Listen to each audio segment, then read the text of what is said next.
Why was everyone so sure she didn't belong? The comment wasn't meant to be quiet. She's just a farm girl who got lucky in basic. The words drifted across the firing range like the dust hanging in the Afghan air. Staff Sergeant Trace didn't look up. She didn't need to.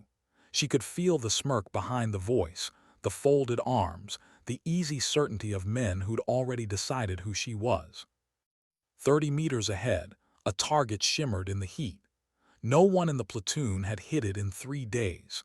The wind had mocked every attempt, twisting across the valley in invisible waves that turned bullets into lost prayers.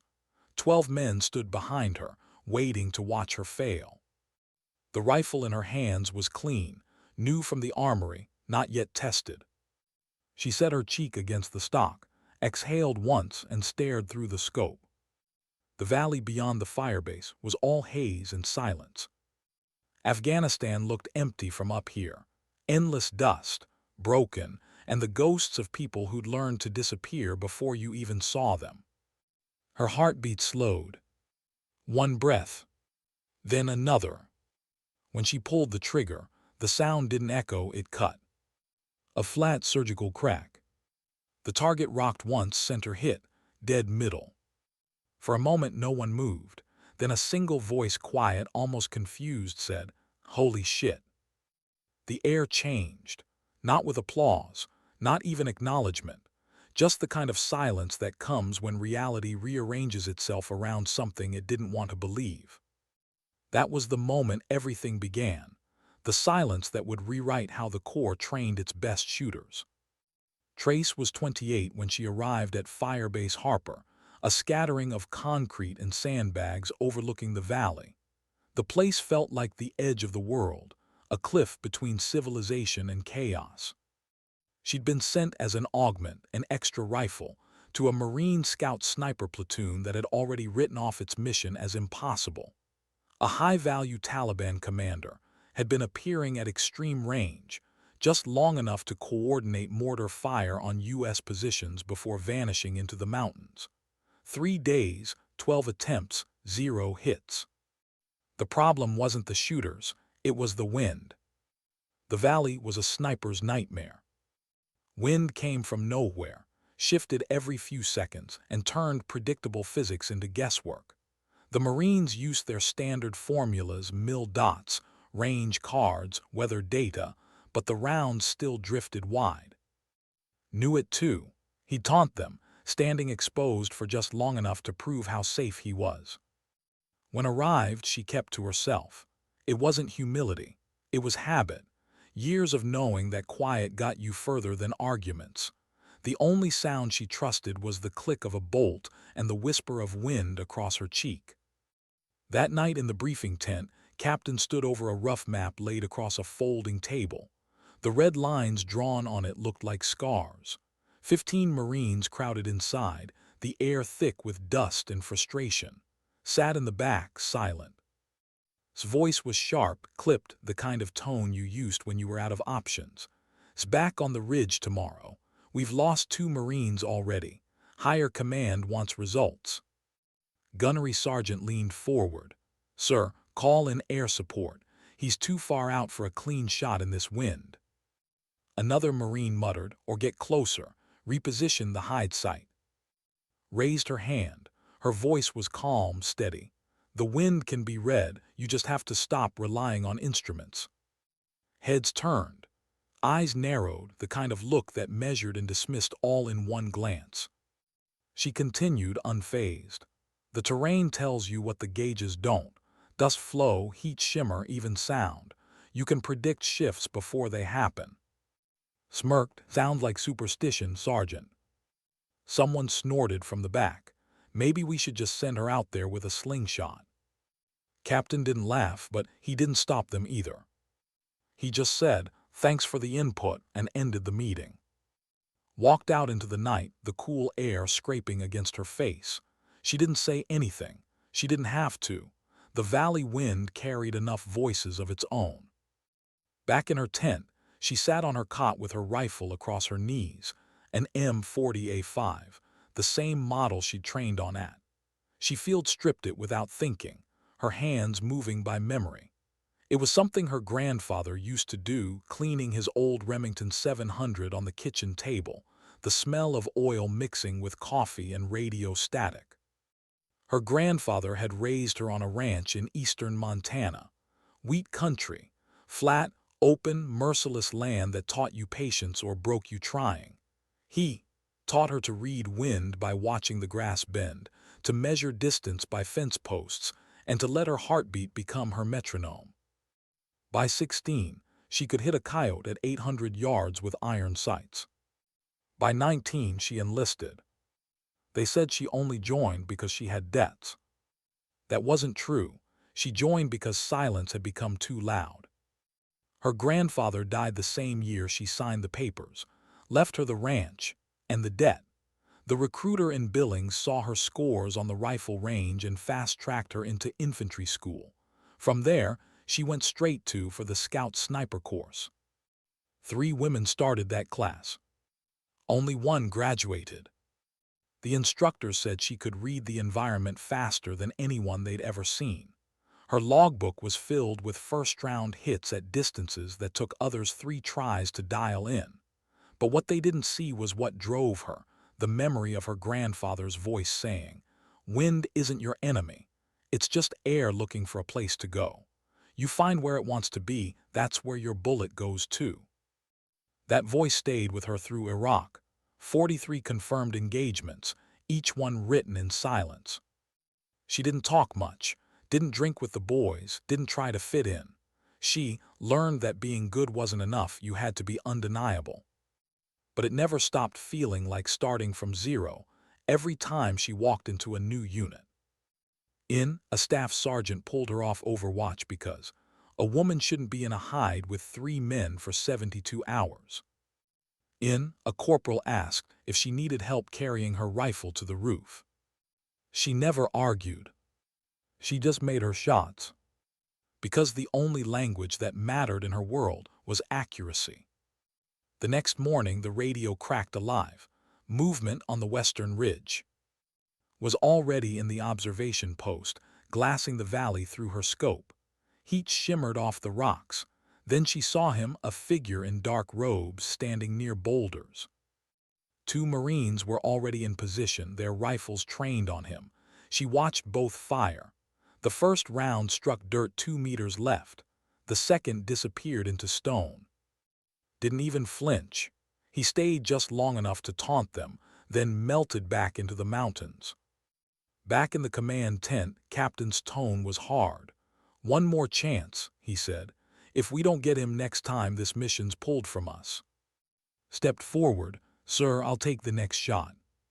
"Fine," said, "you get the call." The meeting broke up. Waited until everyone left.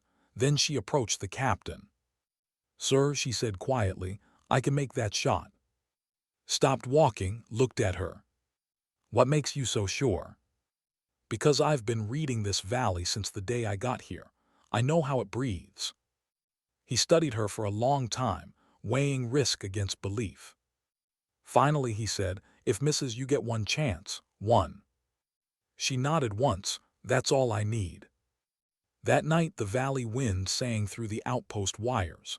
The kind of sound that kept you awake, not loud, just constant, like the world breathing beside you. Lay on her cot, staring at the canvas above her, tracing the rhythm of the air. Every gust, every pause, every whisper. She thought of her grandfather again. Of his weathered hands, his patient eyes. "Wind doesn't lie," he used to say. "People do, but the L always tell you the truth if you're quiet enough to listen."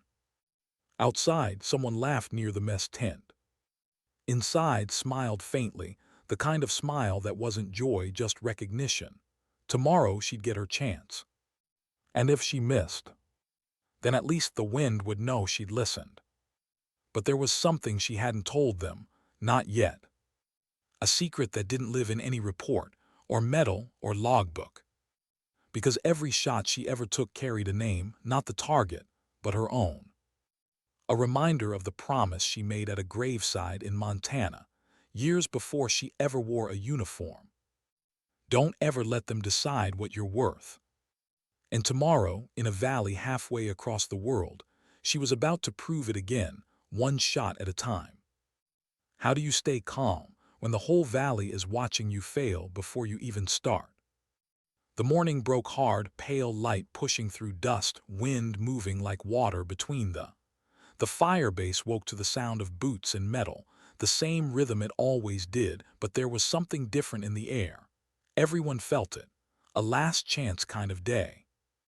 Staff Sergeant Trace sat at a wooden crate outside her tent, cleaning the M40A5 one more time. The rifle's surface caught the morning light, dull, honest, functional. It wasn't new anymore. It had weight now, the kind that came from days of waiting, of knowing that when the time came, there'd be no second tries. She'd already checked 0 on her optic. Twice. Adjusted the sling. Counted the rounds. She worked in silence the way she always did. Her hands didn't shake. Her breathing didn't falter. But inside, something quiet burned, the mix of focus and fear that only snipers ever really understood. The valley wind hadn't changed overnight. It still moved like a restless tide, curling down the cliffs and swirling through the ravines. The others called it unpredictable. Too, it was alive, breathing, shifting, speaking. She'd spent nights listening to it move, mapping every pattern it whispered through the canvas walls. Past her without slowing, his rifle slung over his shoulder, jaw tight. "You don't have to come up," he said, not turning to look. Didn't answer, she didn't have to. Captain watched from the command tent door, a radio in one hand. His eyes followed as she stood, slinging her rifle across her chest. There was something in his expression, doubt mixed with a trace of curiosity. The kind of curiosity that might someday turn into respect. At 1500 hours, the call came. Movement on the western ridge, confirmed visual on. Every conversation stopped. Boots hit gravel, doors slammed. Climbed to the roof of the command post, setting up behind a wall of sandbags. A range finder, anemometer, data cards, all laid out in neat precision. He looked like a man preparing for surgery. Moved 30 meters away, down behind a low wall of rock and sand. No instruments, no tech, just her rifle, her scope, and the valley. Through her lens, the world became small, focused. Stood near a cluster of boulders, robe rippling slightly in the breeze. The distance read 847 meters, too far for confidence, too close for excuses. His voice came over the radio, tight and professional. Wind 6 to 8 variable, hold half mil left. Captain's reply was short, send it. Fired. The crack echoed down the valley. Dust kicked up low and left, miss. Adjust half right, ordered. Chambered another round, fired again. High, the bullet vanished into rock. Didn't move. He turned his head, almost casually, scanning the ridge with something that looked like amusement. His voice broke through again, sharper this time. Trace, you're up. Didn't move at first. She was already in position. Her cheek rested against the stock, her heartbeat syncing with the crosshairs. The world narrowed to the glass. 847 meters, light crosswind, dust rising in lazy spirals flattening against the ridge. She wasn't thinking about the men watching. She wasn't thinking about the doubt, the whispers, the slingshot joke. She was thinking about Montana, the way wind slid across wheat fields, how it spoke through the grass before you ever felt it on your face. Her grandfather's voice echoed, calm and certain. The wind breathes, wait until it exhales. 30 seconds. 40. The breeze paused. The dust settled flat. Exhaled halfway, let her heartbeat slow to a single rhythm, one beat, one shot, one truth. The trigger broke clean. The bullet rode the valley like it was guided. Time stretched, 1.1 seconds, the longest second of her life. Impact. Dropped instantly. No stumble, no scream, just gone. For a moment, no one spoke. Even the wind seemed to hold its breath. Then a voice came over the radio, disbelief wrapped in static. "Confirm impact." Another voice answered, "Confirmed. Target down, no movement." The firebase erupted, not in cheers but in stunned silence. Men turned to each other, then to her. The looks on their faces weren't easy to read, part shock, part awe, part something else entirely. Stood slowly, pulling off his headset. He looked over at, eyes narrow, searching. He walked the 30 meters between them without a word, boots crunching against rock. "How'd you know when to shoot?" he asked quietly. Didn't look up from her rifle. "I didn't," she said. "I just felt it." He nodded once, slow. 12 years in this job. Never seen anyone read wind like that. She only shrugged. "The wind tells you everything, you just have to listen." That night, the firebase was different. It wasn't loud. It wasn't celebratory. It was quiet, the kind of quiet that comes when respect replaces noise. Captain filled out the initial report, his handwriting neat, deliberate. He wrote the words technical proficiency, exceptional environmental analysis, and successful engagement under complex terrain conditions. Then he stopped, pen hovering above the paper, and added something else, recommendation for commendation with combat V. He looked up at her as she passed the tent. "Good shooting, Trace." She nodded once. "Thank you, sir." He didn't need to say anything else. And she didn't need to hear it. Later, under the faint hum of generator lights, found her by the shooting pit. The air smelled like oil and dust. He sat on a crate beside her, hands clasped. "You ever think about teaching this?" he asked. She smiled faintly. "Teaching what?" "Whatever it is you do out there. You see wind like it's a language." She thought about that. It's not magic, it's attention. Everyone's just too busy measuring numbers to notice the world's talking to them. He laughed softly. "Guess I'll start listening then." For the first time since she'd arrived, the air between them wasn't thick with competition. It was something closer to respect, maybe even understanding. They spent the next 2 hours going over her process. She showed him how to watch the edges of the valley, where dust gathered before shifting, how to feel microbursts in your cheek pressure before they showed on the meter, how to trust rhythm, not data. By the time the sun came up, his logbook had more handwritten notes than printed numbers. Over the next few days, the platoon practiced her method on the range. She stood behind them, silent, calling wind shifts before their instruments caught up. And slowly, impossibly, their shots began to land. One of the younger snipers, Corporal, lowered his rifle after a perfect hit and looked back at her. "How'd you see that coming?" She smiled slightly. "I didn't, I just knew it would." He grinned. "You ever think you might be part weather witch?" "Only on bad days," she said, and for the first time in a long time she laughed. The change in the platoon wasn't loud or sudden. It came in small ways, someone pulling a chair for her during briefings, someone asking her opinion before making a shot call, started introducing her as the best wind reader in the Corps. And no one argued, but didn't dwell on the praise. She still woke before dawn, cleaned her rifle, and updated her logbook in silence. Every entry ended the same way. Wind 37 variable, breath steady, shot true. It wasn't ego. It was ritual, the same kind her grandfather had followed on his ranch, recording rainfall and wind direction in a notebook long after the world stopped caring about such things. Late at night, when the others slept, she sat by the wire and listened to the valley. The wind still moved restlessly, carrying dust and secrets. She closed her eyes and let it speak. Somewhere in that sound was peace, not loud, not triumphant, just steady. The kind that comes when the world finally stops trying to convince you what you can't do. She thought of her grandfather's words again. The world will always try to tell you what you're not. The only answer that matters is what you prove. And in that moment, she realized this wasn't about proving them wrong anymore. It was about proving herself right. But she didn't know yet that this shot, the one that had silenced an entire fire base, would echo far beyond that ridge. Because somewhere, halfway across the world, the footage of her kill would make its way into a training presentation at.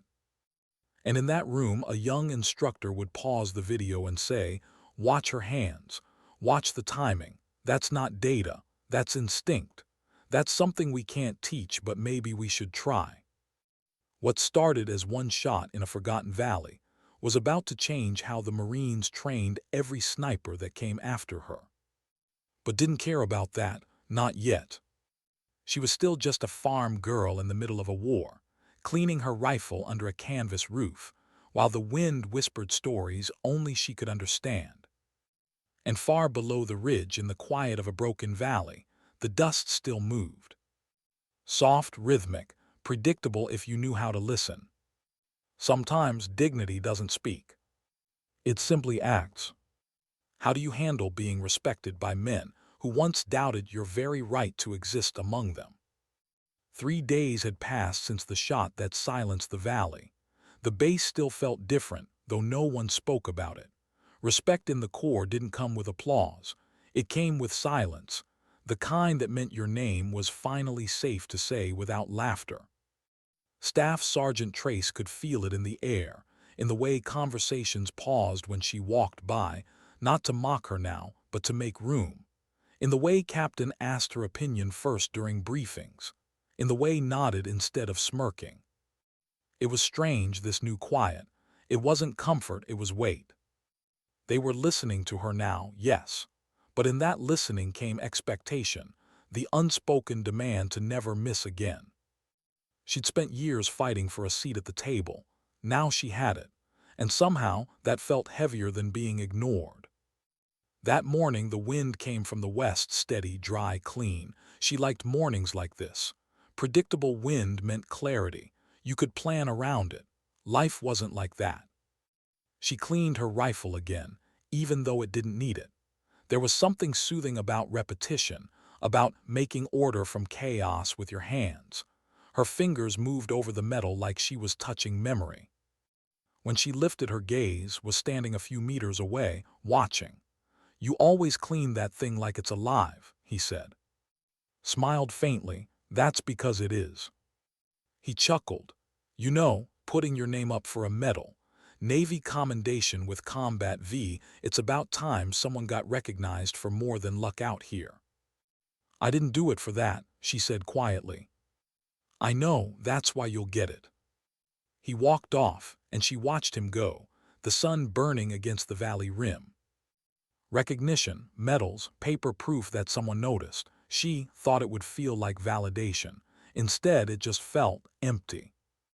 Her grandfather once told her, "Pride's a quiet thing.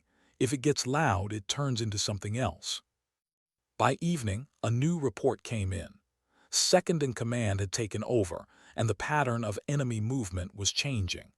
They were regrouping deeper in the valley, near a cluster of villages known for harboring weapons caches.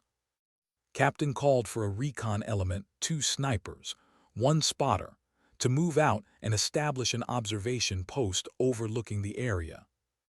Was on the roster, so was. "Overwatch for 3 nights," said. "No engagement unless confirmed.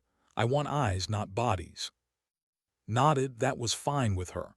Observation meant patience, and patience had always been her best weapon. They moved out under moonlight, a 3-man team, and Corporal, a younger Marine barely 22, carrying the spotter's scope. The march was quiet, boots crunching against sand, gear rustling softly. The valley at night felt like another planet. Cold air bit through their sleeves. Every shadow looked alive. The only sound was the wind, always the wind, whispering between rocks like it knew their names. By 300 they reached a ridge overlooking a cluster of mud brick houses. No lights, no movement.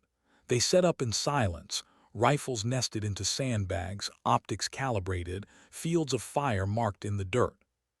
Whispered, "Feels too quiet." Smirked faintly. "That's because you're too young to appreciate quiet." Didn't speak. She was already scanning through her scope. Every flicker of motion, every ripple in the air, every change in the dust pattern became a language she could read. The first night passed uneventfully. The second, too. But on the third, as dawn began to gray the horizon, she noticed something, a reflection, small but distinct, near a collapsed wall below the village. "Movement," she murmured. Adjusted his scope. "Got it, two, maybe three figures, setting up a tube." "Mortar," said. They watched in silence as the men worked quickly, adjusting elevation, loading rounds. "Captain needs to see this," whispered. But before could key the radio, the first shell launched a flash, a cough of fire. Flinched at the angle, that aimed for us. "Cover." The round whistled high and slammed into the ridge 50 meters behind them. Dirt rained down. The blast rolled through the rocks like thunder. "Move position," ordered. They scrambled lower into a fold of earth, rolled behind her pack, gripping her rifle tight. Another round launched. This one landed closer, 30 meters. Shrapnel hissed against stone. "They've bracketed us," she muttered. "Can you see the shooter?" barked. She crawled up, scoped in again. Through the haze she saw the mortar crew, 4 of them, moving with practiced rhythm. "I've got them," she said. "Rules of engagement say no engagement, unless confirmed HVT. They're about to confirm it for us." Hesitated. The third round was already loading. Didn't wait for permission. She found the wind steady left to right, maybe 5 knots. She adjusted 2 clicks, inhaled, exhaled, broke the trigger. The first man dropped instantly. The second froze, confused. She cycled the bolt, fired again, down. Didn't argue, he joined in. 2 more shots, 2 more targets down. Silence. No movement. The wind blew the smoke sideways. The valley returned to stillness. "Target area clear," whispered. Stared through his scope, then exhaled slowly. "Nice work." But wasn't looking at the targets anymore. Her gaze was fixed higher up the ridge, on a shadow that didn't belong. She said softly, "We're not alone." He followed her, a flicker of movement, a figure too far to identify standing against the horizon, watching them, then gone. Shivered. "You think they saw us?" His voice was low. "I think they were waiting." They exfiltrated at dusk, silent, every step cautious. Back at the fire base, Captain listened to the report with folded arms. "You were ordered not to engage," he said finally. "With respect, sir," replied. "They were dropping rounds on our position." "Looked at, and you fired first." "Yes, sir." He studied her for a long moment, then nodded. "You did the right thing, but be careful. Intelligence says we're being watched. Someone's tracking our teams. They're anticipating our patterns." He paused, voice lowering. "And whoever's doing it, they're good." That night couldn't sleep. Every time she closed her eyes, she saw the shadow on the ridge, that single, still figure watching through the smoke. She sat up, boots on the floor, hands clasped. The tent canvas fluttered with wind. She couldn't shake the feeling that something was coming, something bigger than any one shot could solve. She thought about what it said, someone watching, someone learning. She reached for her logbook, flipped to a blank page. At the top she wrote, "Unknown observer, valley, pattern overlap probable." Then beneath it, one line more personal, almost like a whisper. "They see us because they listen too." The thought chilled her, because if that was true, then whoever they were facing understood the same language she did. Over the next week, reports trickled in, sniper teams across the sector taking counterfire from unseen shooters. Same pattern, same wind, same precision. The kind of shots that shouldn't have been possible unless someone had learned how to read the wind. Didn't say it out loud, but the thought haunted her. Someone out there knows my method. It wasn't pride, it was dread. Because if her instincts were right, the same techniques that had saved her team were now being used against them. And there was only one way that knowledge could spread: someone watching the footage, studying, adapting. She didn't believe in coincidences. Not out here. Not in a place where every gust of wind carried intent. A week later, called her into his tent.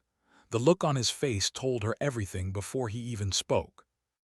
"We've got a problem," he said. "Another sniper team, 2 KIA, 1 critical, same valley, same pattern, and one more thing, both shots were wind perfect." Felt her throat tighten. "You think it's a copycat?" "I think it's someone who learned from you." The words hit harder than she expected, not as accusation but as truth. Leaned forward. "We're assigning you into a joint tasking with JSOC. Identify, locate, and neutralize whoever's out there. If you're right, Sergeant, then we're up against a ghost who listens to the same wind you do." She nodded slowly. "Then I'll find them." Her voice was quiet, almost steady, but inside something trembled, not from fear but recognition. Because for the first time in her life, she wasn't the one being underestimated. She was the one being hunted. Outside, the wind picked up sharp, erratic, alive. She closed her eyes and let it brush her face. Somewhere out there beyond the ridge, another rifle waited. Another heartbeat matched hers. And the wind was no longer on her side.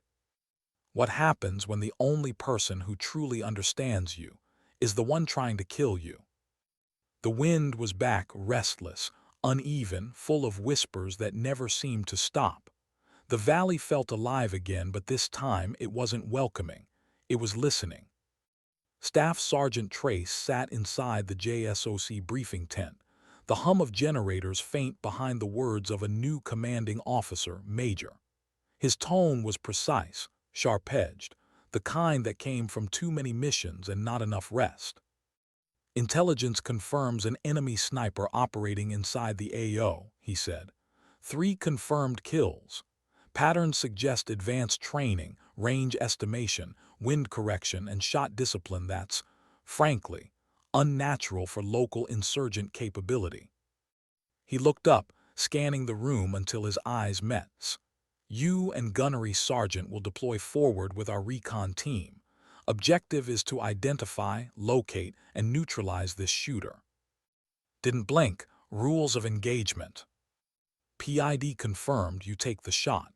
But be advised, this operator isn't guessing. Whoever they are, they're reading conditions better than any of our tech." Shifted beside her. "So what's the theory? Foreign training, rogue contractor?" Folded his arms. "We don't know, but they've been using adjustments identical to new wind-reading protocols. The same ones pulled from your after-action report, Sergeant Trace." A pause. The kind of pause that feels like accusation even when it isn't meant to be. She didn't flinch. "Then I'll fix what I started."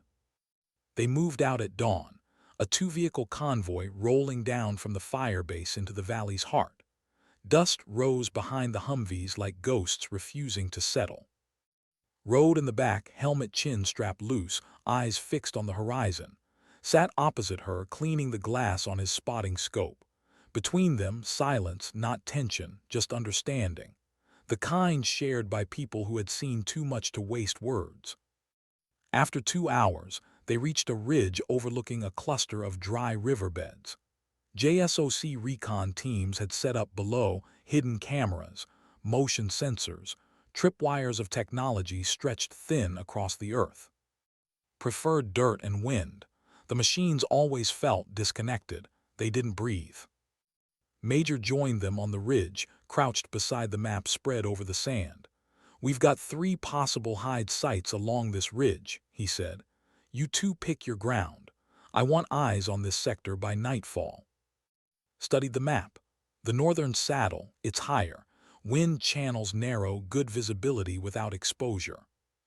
Nodded. "And a crosswind that breaks around 300 meters. We can use it for masking." Gave a small nod. "Do it, and stay invisible. This shooter's already proven he knows how to hunt back."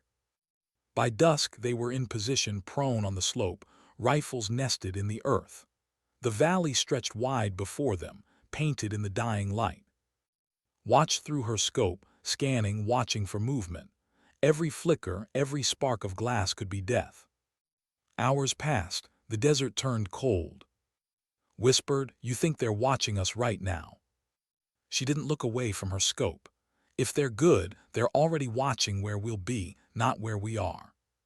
He let out a quiet breath. That's comforting. It should be, she said. Means they're predictable. He smirked faintly. Only you could find calm in a sentence like that. Calm doesn't win, focus does.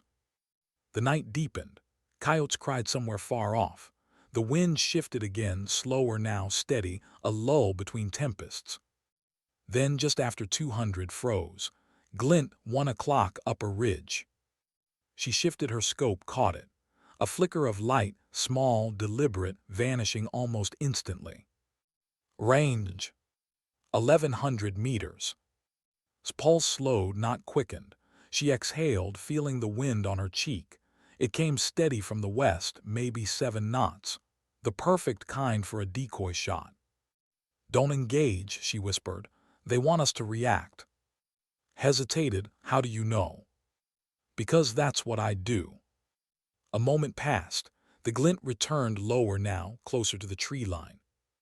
She smiled faintly. They're probing, testing angles. Meaning?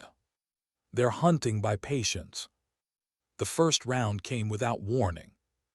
A sharp crack, a split-second whistle, the dirt beside elbow exploded in dust. Contact 11 o'clock. Rolled right, eyes snapping through the scope, tracking the shot's origin by debris. The angle was perfect, the kind only someone fluent in wind could make. Counter-sniper position, North Ridge, she said. Elevation dropped 20 meters, partial cover. Was already adjusting. You got visual. No, but I know the rhythm. She scanned, slow, methodical. The second shot came, wide this time, searching. They're walking me in, hissed. Not you, said quietly, me. The realization hung there like static. She crawled lower behind the rocks, pressing into the dirt. The valley wind shifted slightly, and that's when she saw it. A shimmer, brief, almost invisible, where the air distorted above stone. There, she whispered. 1,015 meters left of that burned tree. Adjusted, I see it. But before he could fire, his hand caught his wrist. No, she said softly. Not yet, he's listening. Frowned, listening. She nodded. To the same wind I am. For the next 20 minutes, neither side fired. It was a duel of patience, of silence, of two minds waiting for the other to move first. Then a faint metallic click echoed across the valley, barely audible. Smiled, got you. She shifted half an inch, adjusted for crosswind, felt the breath pause in her chest. The air went still. She pressed the trigger. The rifle barked once, clean, centered, confident. Dust lifted near the far ridge. A silhouette dropped, rolling out of sight. Exhaled sharply. You think you got him. Didn't answer. She kept her scope trained on the spot. Seconds ticked by. Nothing. Then movement, slow, controlled. A hand reached up, dragging a body out of the way. Another figure emerged behind the first. There's two, she whispered. The second one moved with precision, calm even under fire. Not insurgent discipline, professional. Her pulse quickened, but her hand stayed steady. He's good, murmured. Better than good, said. He's thinking like me. The second figure didn't fire. Instead, he dragged the downed body out of the line of sight, then disappeared into the rocks. And the wind changed. A slow, deliberate shift east to west, almost unnatural, as if the valley itself was turning against them. Blinked, he's manipulating mirage. Frowned, come again. He's using heat signatures, the wind patterns. He's learned how to make his position unreadable. How? Because someone taught him. They pulled back at dawn, the valley light cutting through haze like truth through denial. Major was waiting when they returned. Report. 2 shooters said. At least one highly trained, mirrored tactics, possible counter-sniper doctrine. His jaw tightened, so not just one man. No, sir, said. A team, maybe more, and they're learning faster than we can adjust. He studied her face for a long moment. You think they studied your methods? She hesitated. No, sir, I think they understood them. That made him pause. Meaning? Meaning they didn't just copy, they adapted. They're not reading the wind. They're reading me. The silence that followed was heavy enough to feel. That night couldn't sleep again. The image of the second sniper replayed in her mind, the calm, deliberate movement, the precision of someone who'd already accepted the cost of waiting. She sat on the edge of her cot, listening to the generator hum, the wind tapping against the canvas. He's listening to the same wind I am. She pulled out her notebook, flipped to the last page. Her handwriting was clean, deliberate, the kind of script that betrayed discipline and obsession alike. She wrote, "Mirrored shooter, predictive timing, feels familiar." Then below it, "He waits like I do, shoots like I do, thinks like I do." She stopped, her breath caught. And then slowly, she wrote one more line smaller, almost invisible. Could he be one of ours? The next morning she met by the observation pit. He looked tired, eyes red, voice rough.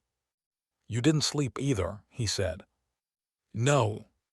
You think he's American?" She didn't answer. "Does it matter?" "Yeah, it matters." She glanced up at him. "To who?" Exhaled, staring out toward the valley. "To us." The wind carried silence between them, long, stretching, filled with the weight of questions neither wanted to voice.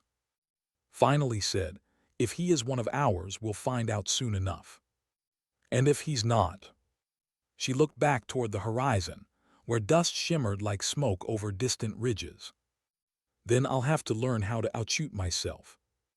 The wind moved again, shifting eastward, soft and familiar. It sounded almost like it was laughing.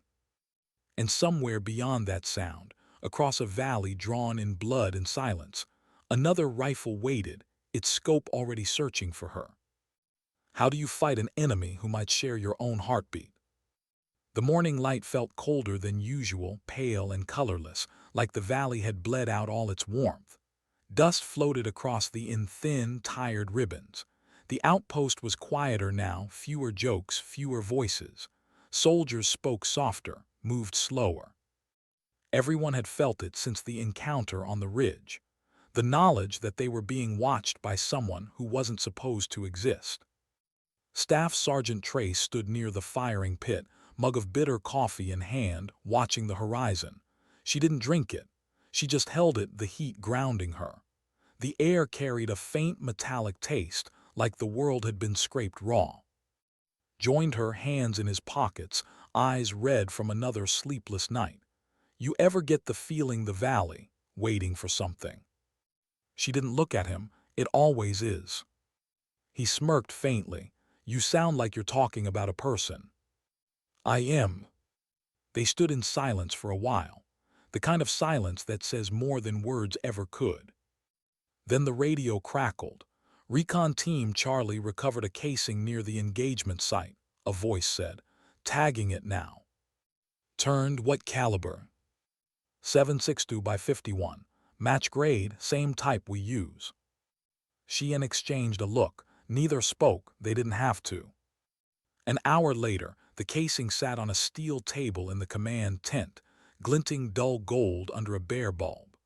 Major stood with arms crossed while an Intel tech pointed to faint engravings along the rim. Lake City, the tech said. U.S. manufacture, batch from 5 years ago, restricted issue to SOCOM and Marine Scout sniper units. His jaw tightened, so we're looking at one of our own rounds. Leaned forward. Could been captured, plenty of ammo ends up in the wrong hands. Maybe, said softly, but not this batch. Look at the scoring, hand-seated primers match crimp. That's a custom load. Someone built it. You're sure? Asked. She nodded. You don't forget the signature. Turn to the intel tech. Get me a full list of Marine and JSOC snipers who operated in this region the past 5 years. If one of them went off book, I want a name. As he left, glanced at her. You recognize that load? Yeah, she said quietly. From where? Her gaze didn't move from the casing. We used to hand-load our long-range match ammo for training cycles. Only a few of us knew the recipe. You think one of your old classmates? She didn't answer. Her throat had gone dry. Because the truth was, she already knew whose it looked like. That night the wind died completely. No movement, no voice, just still air and the creak of canvas. The silence pressed down like weight. Sat alone under the dim yellow light of a lantern, her notebook open on her lap. Pages of scribbled wind patterns, firing data, fragments of thought. But her mind wasn't on the math.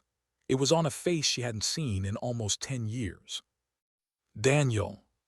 He'd been in her sniper class, tall, calm, and infuriatingly confident. The kind of shooter who made everything look effortless. He was the first to talk to her like she belonged there. The first to recognize that her silence wasn't weakness but focus. He taught her a trick once, how to load brass casings by hand to smooth ignition pressure, how to crimp for perfect velocity consistency. She could still hear his voice saying it. You don't shoot the round. You build it like a promise you intend to keep. After graduation, he'd gone into JSOC. Then 2 years later, his name vanished from all rosters. Rumor was he'd gone rogue on a deep cover op near the Pakistani border. The Corps never confirmed it.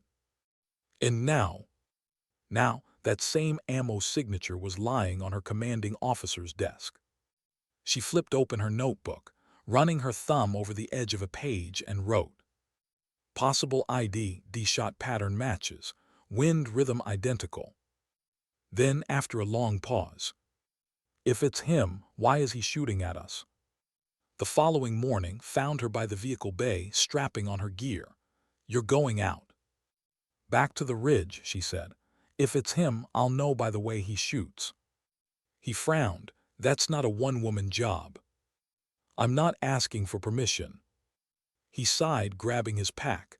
Then you're not going alone. They rolled out in a Humvee, dust spiraling behind them like smoke trails. The air felt heavy, thick with heat. The wind was sluggish, lazy, like it had no interest in helping either side today. By noon, they reached the ridge. The ground still bore scars from the last engagement, shallow craters, fragments of brass, pieces of shattered rock. Knelt near the spot where she'd taken her shot days before.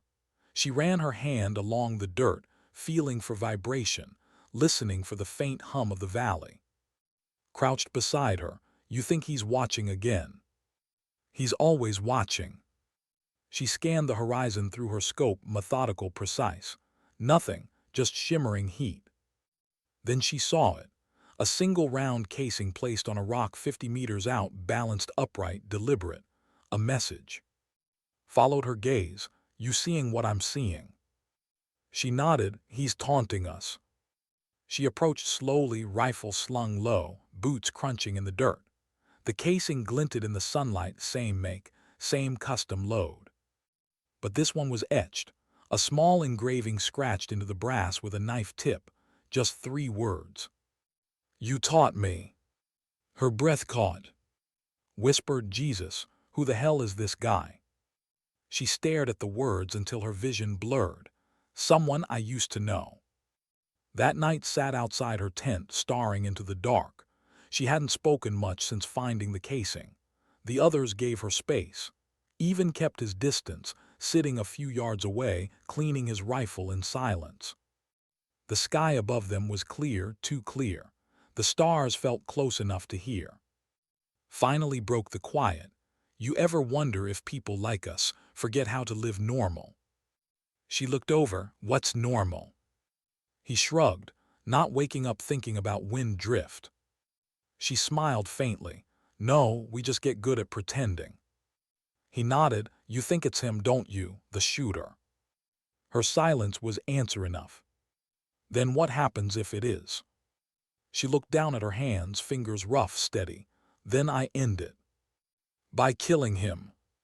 She met his eyes. By listening to him. Then maybe if I have to. Studied her for a moment, then looked away.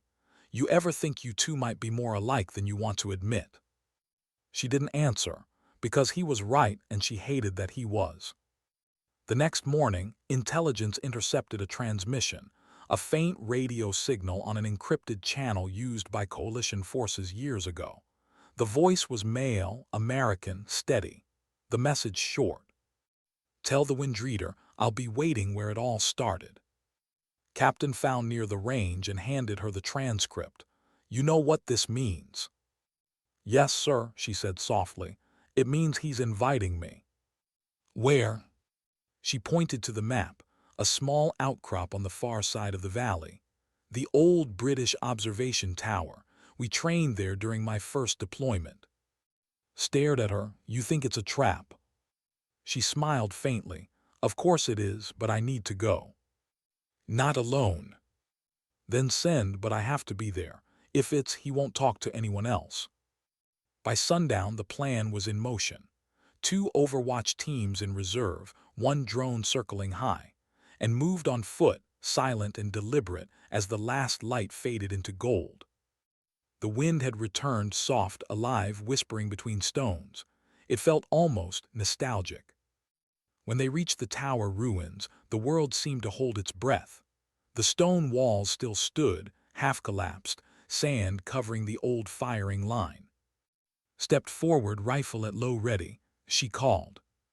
No answer, just wind. Then a voice, low, clear, calm. You still listen before you speak. I missed that. Her pulse stopped. The voice came from somewhere in the ruins. The same tone she'd heard years ago in training, when he'd taught her how to feel air. Why? She said quietly. He stepped out from the shadows, older now, beard grown, eyes hard, but the same steady calm in every movement. Because they lied, he said, about what we were doing, about why. She raised her rifle halfway, hesitated. You killed Marines. He shook his head. No, I killed ghosts, the ones they sent to silence me. Then why me? He smiled faintly, sadness in his eyes. Because you're the only one who can understand. You're the only one who listens to the same wind. For a long moment, neither moved. 2 rifles between them, one truth hanging in the air. And then softly, almost as if he said, they'll never let you walk away from this either, you'll see. The wind rose, not loud but sharp enough to sting. She steadied her aim, heart splitting between duty and memory. But before she could decide, a single shot cracked the air. Not hers. Not his. From the ridge above. Staggered, hit in the shoulder, and disappeared behind the stone. Contact, we've got movement, shouted. Hold fire, yelled, but it was too late. Chaos erupted. The valley came alive again, all wind and dust and echoing gunfire. And in that chaos, as she dove for cover, one thought cut through everything else. Someone wanted this meeting to fail. Someone was afraid of what they might have said to each other. And for the first time in her life, wasn't sure who the enemy really was. When you've spent your whole life following orders, what do you do the first time you stop believing in them? The gunfire didn't stop for almost 5 minutes. Then, just as suddenly, the valley fell quiet again. The kind of quiet that doesn't mean peace, only aftermath. Staff Sergeant Trace crouched behind the half-broken wall of the old British observation tower, rifle pressed tight to her chest. Her ears rang. The air smelled like powder and stone. She shouted. I'm good, his voice echoed from the next ridge. You. She checked herself, a graze on her arm, dust in her teeth, but nothing serious. She leaned out just enough to scan the ruins. No sign of, just blood on the stones and the faint shimmer of heat off the sand. Target down, called. Negative, she answered. He's gone. She lowered her rifle, staring at the blood trail leading into the rocks beyond the tower. There was something deliberate in it, not panic, not retreat. A pattern, like he wanted her to follow. Dropped beside her, breathing hard. You think he planned that? She nodded, yeah, and someone helped him. Frowned, our Overwatch teams were on standby. You saying we got blue on blue? I'm saying whoever fired that shot didn't miss by accident. She looked out toward where the wind was finally starting to move again. Slow, deliberate, like it was trying to carry secrets back into the dust. Back at the base, the air was thick with questions. Major wanted answers, Captain wanted results, and she just wanted truth. Slammed a file down on the table. You disobeyed direct orders, Sergeant. You were told to wait for confirmation before engagement. His voice stayed calm. We didn't engage, someone else did. You expect me to believe a ghost sniper conveniently opened fire the same moment you were meeting a rogue operator? Yes, sir. His eyes narrowed. You realize how that sounds. Like someone doesn't want him alive. Stepped in, his voice firm. Sir, we both saw it. The shot came from above us, our line was clear. Then who? Demanded. Hesitated, someone who knew our position and our comms.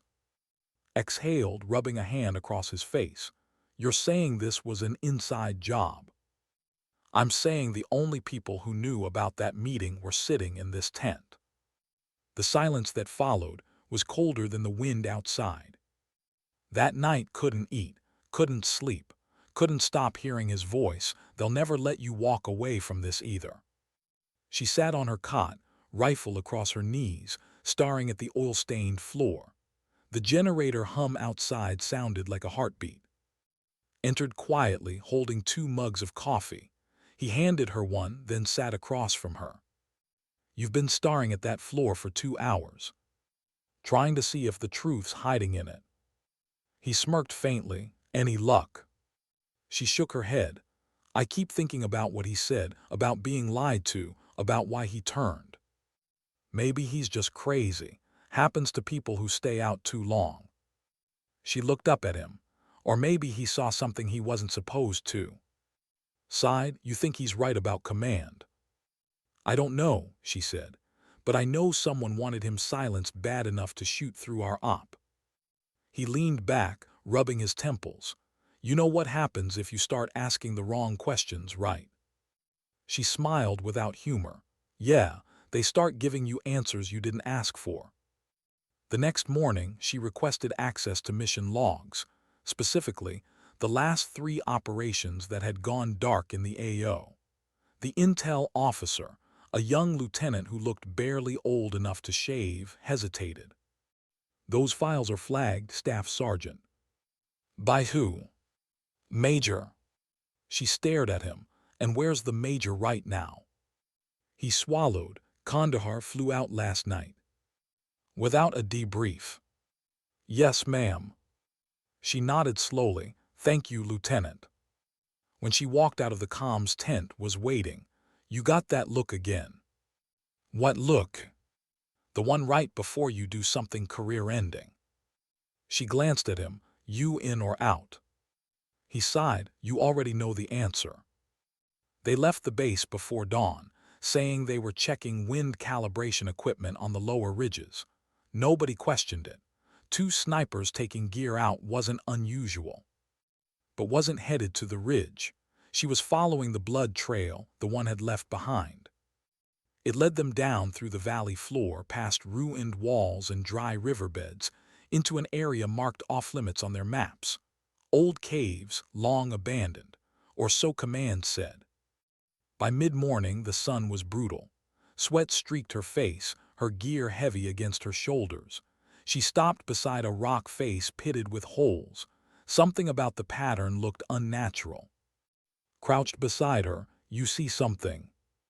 She nodded, running her hand along the stone. Blast residue, recent, 2, maybe 3 days old. Training area. She shook her head. Target practice. For who? A voice answered from the shadows behind them. For me. They spun, rifles raised. Stepped out from a narrow crevice in the rock, left arm bandaged, face pale, but his eyes steady, clear, same as before. "You should stayed at the base," he said quietly. "They'll be tracking you already." Kept her rifle leveled. "You got 30 seconds to tell me why I shouldn't drop you right here." He smiled faintly. "Because you came to hear the truth." She didn't lower the gun. "Talk."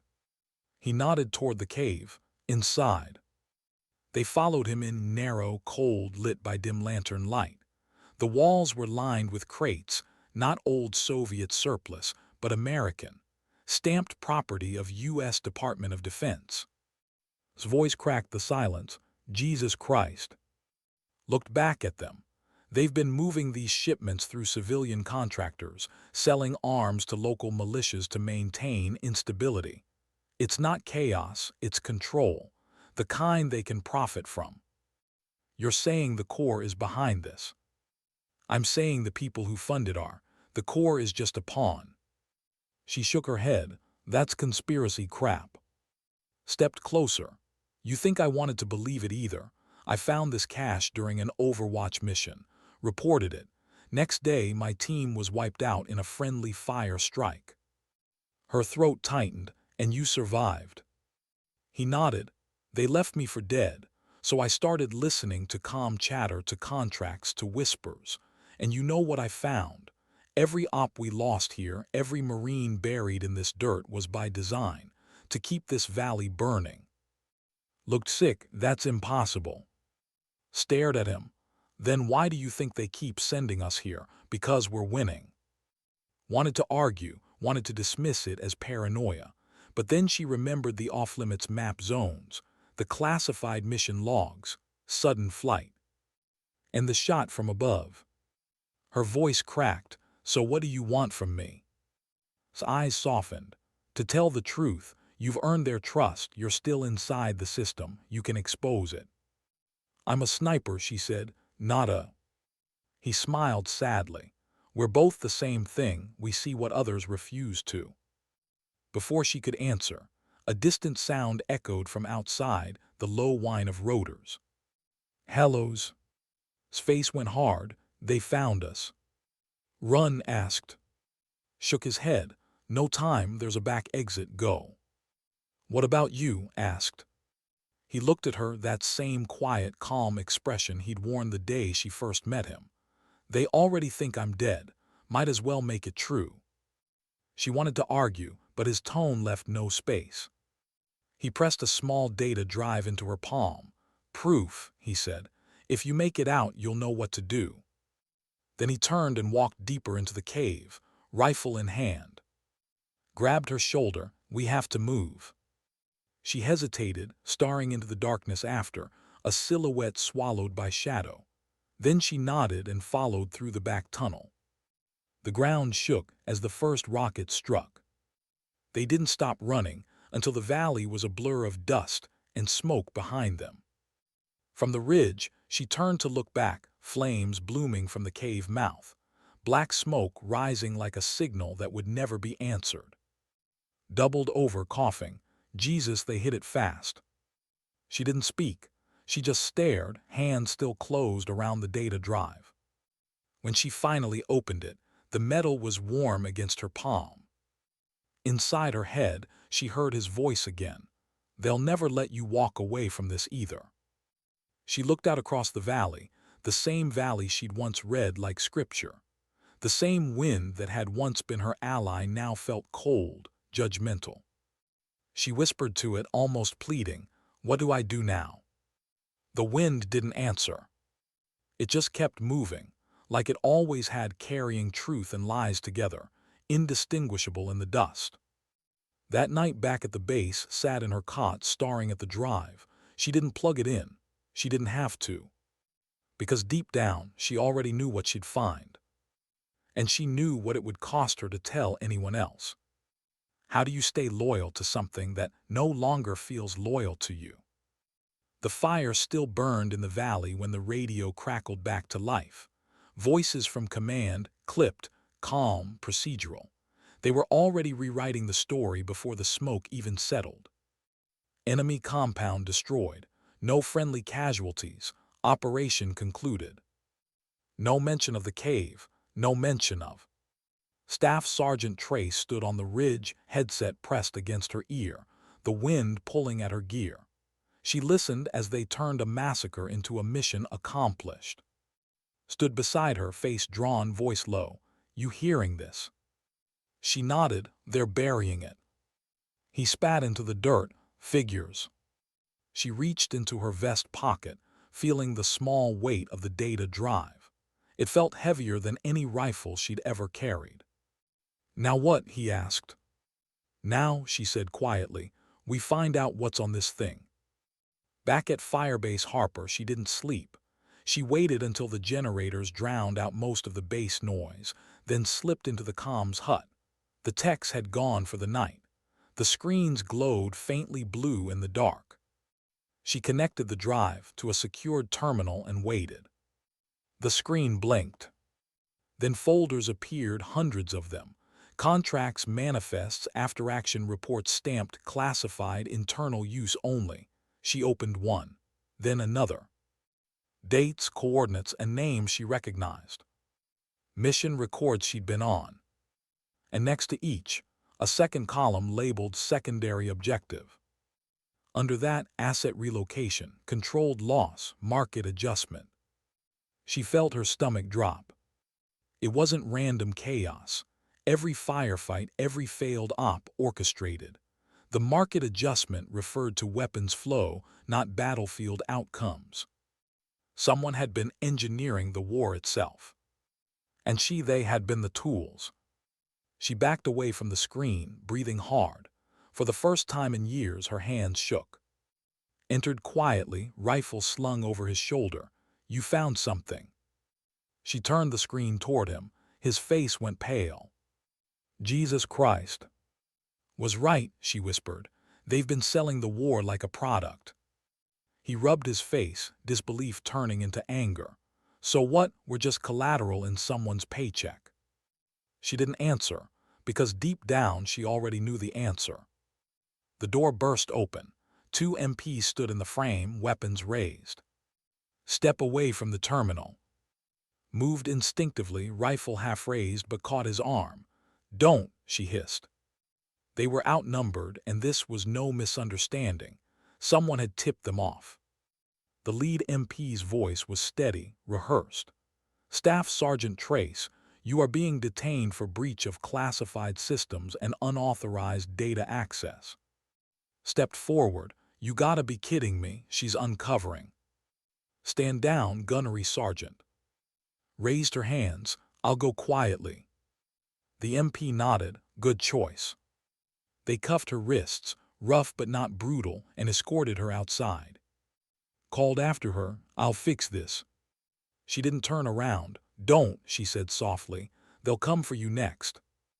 They locked her in an interrogation cell, bare walls, single chair, no windows. The hum of the air vent sounded like the ocean in a shell. Hours passed, no one came. When the door finally opened, Major walked in, crisp uniform, sleeves rolled, no smile.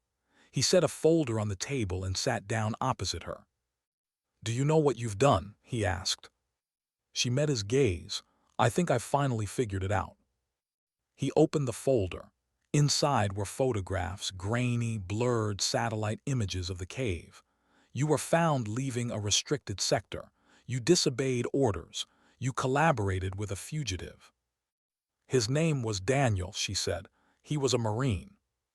"He was a traitor." "He was right." His jaw flexed. "You really want to die on this hill, Trace?" "I'd rather die on the right one." He leaned forward, eyes cold. "You think anyone going to believe you? You think command will let this leak? Will burn your name, your record, your family's memory before that happens? You'll vanish like he did." She didn't blink. "Then I guess I'll have company." For a long moment, neither spoke. The air between them hummed with everything unspoken: fear, anger, respect. Finally, he stood. "You're done, Sergeant, effective immediately. You'll be transferred to Kandahar for debrief and reassignment." "Reassignment or disappearance?" He paused at the door. Depends how cooperative you are. When the door shut, she let her head fall back against the wall. Her wrists ached. Her heartbeat was steady now, too steady. She'd been here before, in a way. The feeling of being cornered, underestimated. But this time, the stakes were heavier than pride. It wasn't about proving herself anymore. It was about truth. And truth didn't care about rank. At 300, the power flickered. For 3 seconds, the lights went out. When they came back, her cuffs were still locked, but the cell door was open. Stood in the hallway, face tense. How the hell did you? Don't ask, we're out of time. She hesitated. Save it, if we don't move now, they'll fly you out before dawn. He tossed her gear bag onto the floor, rifle, pack, canteen. I pulled the drive before they wiped the terminal. You're welcome. She stared at him, voice low. You're throwing your career away. He smiled, tired. Wasn't much of one anyway. They slipped out through the service tunnel behind the vehicle bay. The night was still, moon low over the ridges. The valley stretched ahead, open, exposed, endless. Freedom felt like falling. By dawn, they were 20 miles out, hiding in a dry riverbed. The wind had picked up, whispering over the rocks. Sat against a boulder, head tilted back, eyes half closed. You realize we just went AWOL, said. She smiled faintly. Wouldn't be the first time someone called me that. He glanced at the data drive in her hand. What's the plan? I get this out. How? I know someone at, instructor now, old friend. He can get it to the right people. He nodded slowly. You think they'll believe it? They'll believe what they see. And if they don't, they'll know I wasn't lying. Looked out toward the horizon. You think made it out? She exhaled. No, but I think he meant for us too. They moved at night, sleeping during the day, living off rations and silence. Helicopters passed overhead more than once. Patrols swept the valley floor. Each time held her breath, waiting for the sound to fade. Each time the wind returned steady, guiding, as if the valley itself remembered her. By the 4th night, they reached an abandoned radio relay tower near the Pakistani border. Rusted metal, sand-filled control panels. The perfect place for a signal they shouldn't be sending. Connected the transmitter, fingers moving with muscle memory. The hum of power filled the tower. She typed a short message into the field laptop. Data, contingency theta, confirm receipt. She waited, the cursor blinked, then, confirmed, hold position. Grinned, looks like your friend's still alive. She smiled, looks like. But the relief didn't last. An hour later, a distant flash lit the horizon, followed by the low roll of thunder that wasn't thunder. Artillery. They both froze. Think they're coming for us? Asked. Stared at the smoke rising miles away. No, she said softly. They're erasing the valley. He turned to her. You mean? They're covering everything, every cache, every trace. The realization hit like a punch. The war wasn't ending. It was resetting. They'll rebuild it, she whispered. New contracts, new players, new lies. Clenched his jaw. Then what's the point? What difference does this drive make? She looked at him, tired, hollow-eyed but resolute. Because the truth isn't supposed to win, it's supposed to exist. That's enough. When dawn broke, she stood on the ridge, wind cutting across her face, hair loose from her helmet strap. The valley below was a haze of smoke and light. She closed her eyes, feeling the air move across her skin. Even after everything, the betrayal, the loss, the silence, the wind still spoke to her. Not words, just rhythm. Her grandfather's voice echoed faintly in her memory. The wind doesn't lie, people do. She exhaled, then I'll listen to you. Joined her standing shoulder to shoulder. What now? She looked east, where the sun rose pale and cold. Now we make sure the world hears what they tried to bury. Behind them, the radio crackled again, faint, broken through static. A voice, calm, familiar. Wendreader, you made it. Her breath caught. Static swallowed the rest. Frowned, you sure that was? She nodded slowly. Yeah, I'm sure. The transmission died, replaced by the whisper of the valley wind. Smiled a quiet, tired smile that wasn't victory, just survival. Guess ghosts don't stay dead forever. The horizon shimmered. The valley moved like it was breathing. And somewhere in that endless wind, truth carried itself, invisible, unstoppable, waiting for someone else to listen. How do you come home from a war that never really ends? 2 months later, the plane touched down in Virginia under a sky so blue it looked painted. Trace hadn't seen color like that in years. It felt wrong, almost artificial, too clean for everything still moving inside her. She walked down the tarmac with nothing but a small duffel and a discharge envelope that said administrative separation, honorable conditions. The phrase tasted like metal. They hadn't arrested her. They hadn't cleared her either. They just erased her quietly, like a page torn from a book. Was gone, reassigned, somewhere indefinite. His last message had been short, keep it safe, I'll cover the noise. She hadn't heard from him since. She rented a truck, drove north through Maryland until the land flattened into endless fields. The silence pressed against her ribs. Out here there was no gunfire, no radio chatter, no sound but tires on asphalt and the steady hum of wind against the windows. By dusk she reached the old ranch. The house still leaned the same way it always had, as if bowing to the horizon. The fields were wild now, waist-high with golden grass that bent and shimmered in the breeze. The same wind she'd once learned to read. The same wind that had followed her halfway across the world. She sat on the porch steps and watched it move. Every gust carried memories, rifle bolts, shouted orders, laugh, calm voice saying, "You're the only one who listens." For the first time in years she cried, not from pain, from release. A week passed before she touched the data drive again. She, hidden it beneath the floorboards of her grandfather's workbench, wrapped in cloth. The temptation to destroy it had come often, to bury everything and start over. But every night she dreamed of that cave burning, of the truth swallowed by smoke. So she didn't bury it, she opened it. The laptop hummed to life, screen reflecting the fading light of evening.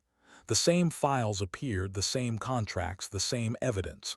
But this time them, not to an agency, to people, journalists, lawyers, veterans groups she trusted. She didn't include her name. The story didn't need a hero. It just needed to breathe. When the uploads finished, she shut the lid, exhaled, and let the quiet fill the room. Outside, crickets sang in the grass. The sound was almost foreign. Days turned to weeks. She repaired fences, fixed the barn roof, mended what could be mended. Every task felt like relearning how to exist. Sometimes, late at night, she'd turn on the radio.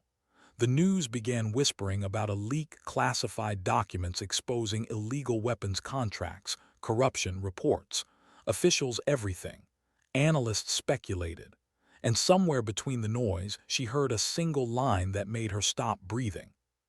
Sources within the Marine Corps indicate the is believed to be deceased. She smiled, small, quiet, tired. That works, she whispered. Outside, the wind pushed against the windows, steady and soft.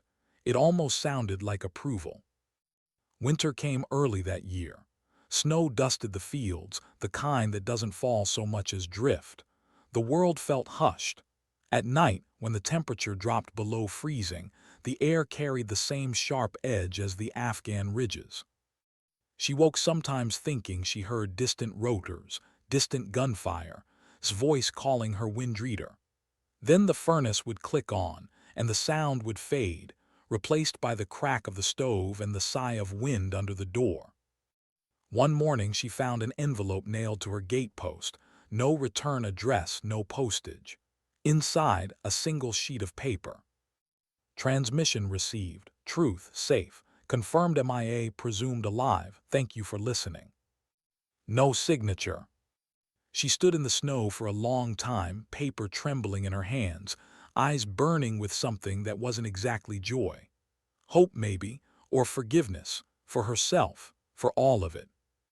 That night she took her grandfather's rifle, the old Remington 700, and walked out to the edge of the field. The stars were brutal in their clarity. The wind moved slow, almost tender. She set up a single tin can on a fence post 80 yards away. She hadn't fired in months. The stock felt different now, heavier, older, but honest. She drew a breath, let it out halfway, and squeezed the trigger. The shot cracked through the cold, echoing across the frozen wheat. The can spun, clattered into the dark. She smiled, not because she'd hit it, but because the sound still meant something.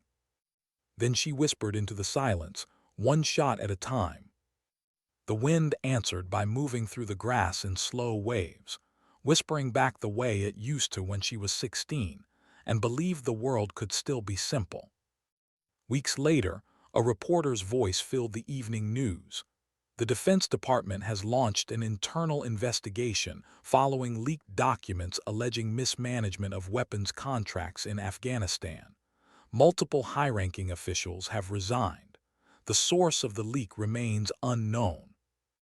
Sat on the porch, boots on the railing, coffee cooling in her hands. She didn't smile, she didn't cry, she just listened. The truth had finally spoken, not loudly, just clearly. And maybe that was enough. In the months that followed, veterans began visiting her ranch. Some came to talk, some came to be silent. She never turned anyone away. She built a small range out back, not for training, for therapy. They called it the wind line, a place to breathe, to listen, to aim at something that wouldn't shoot back. Word spread quietly. Marines, soldiers, even a few journalists came through. Nobody asked her about Afghanistan. Nobody needed to. The valley lived in her eyes, that faraway look that only people who've seen too much can recognize in each other. One afternoon, a young woman showed up, short hair, nervous hands, eyes full of something fragile but fierce. "You trace?" she asked. Nodded. The girl hesitated, then said, "My brother served under you. He said you taught him to listen to the wind." His throat tightened. "He make it home."